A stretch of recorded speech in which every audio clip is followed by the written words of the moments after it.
ಸಮುದ್ರ ಮಟ್ಟದಿಂದ ಸಾವಿರ ಅಡಿಯಷ್ಟು ಎತ್ತರದಲ್ಲಿರೋ ಆ ಪ್ರವಾಸಿ ತಾಣ ಕಾಣೋಕೆ ವಿಶ್ವದ ನಾನಾ ಮೂಲೆಯಿಂದ ಜನರು ಆಗಮಿಸ್ತಾ ಇದ್ರು. ಇಷ್ಟು ದಿನ ಈ ತಾಣ ಪ್ರವಾಸಿಗರ ಹಾಟ್ ಸ್ಪಾಟ್ ಆಗಿತ್ತು.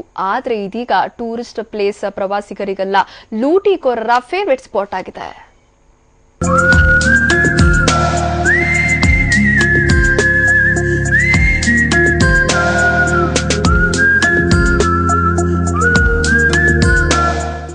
ಕಣ್ಮನ ಸೆಳೆಯುವ ಕಾನನ, ಸುಂದರವಾದ ಬೆಟ್ಟಗುಡ್ಡಗಳು, ವಿಶಾಲವಾದ ಹಸಿರಿನ ಹುಲ್ಲು ಹಾಸುಗಳು.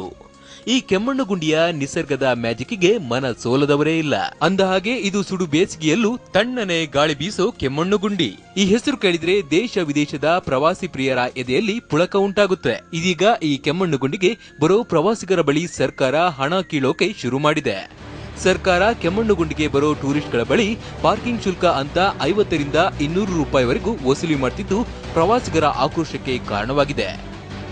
ಕೆಮ್ಮಣ್ಣುಗುಂಡಿಯಲ್ಲಿ ಈಗಾಗಲೇ ದರಗಳು ಜಾಸ್ತಿ ಮಾಡಿರೋ ವಾಹನ ಶುಲ್ಕವನ್ನ, ಟರ್ನಿಂಗ್ ಬೋರ್ಡ್ಗಳಿಲ್ಲ, ಊರಿನ ಬೋರ್ಡ್ಗಳಿಲ್ಲ, ಹಳ್ಳಿಗಳ ಬೋರ್ಡ್ ಇಲ್ಲ, ಏನು ಎಂತದು ಇಲ್ಲ. ಲೂಟಿ ಕೋರರಾಗಿದ್ದಾರೆ ಇವರು. ಈಗಾಗಲೇ 100 ರೂಪಾಯಿ 50 ರೂಪಾಯಿ ಎಲ್ಲಿಂದ ಲೂಟಿ ಹೊಡಿಬೇಕು ಇವರು.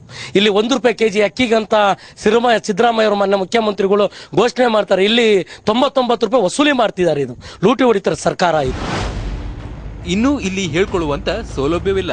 ಕೋಟ್ಯಾಂತರ ರೂಪಾಯಿ ವೆಚ್ಚ ಮಾಡಿ ನಿರ್ಮಿಸಿರುವ ಗೆಸ್ಟ್ ಹೌಸ್ಗಳು ಪಾಳು ಬಿದ್ದಿವೆ.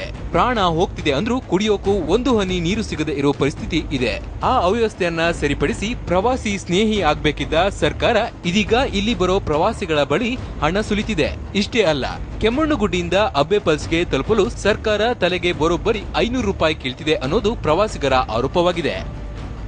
ಇಲ್ಲಿ ಸಾವಿರಾರು ದೇವಸ್ಥಾನಗಳು ಬಂದು ಇಲ್ಲಿ ಪುಣ್ಯ ಮಾಡ್ಕೊಂಡು ದೇವಸ್ಥಾನಕ್ಕೆ ಹೋಗ್ತಾರೆ. ಒಂದು ಸರಿಯಾದ ಪಾರ್ಕಿಂಗ್ ವ್ಯವಸ್ಥೆ ಇಲ್ಲ. 50 ರೂಪಾಯಿ 100 ರೂಪಾಯಿ ಒಂದು ವೆಹಿಕಲ್ಗೆ ಅಂತ ತಗೊಳ್ತಾರೆ. ಇಲ್ಲಿ ಲೂಟಿ ಮಾಡ್ತಿದ್ದಾರೆ ಗ್ರಾಮ ಪಂಚಾಯತಿ ಅವರು.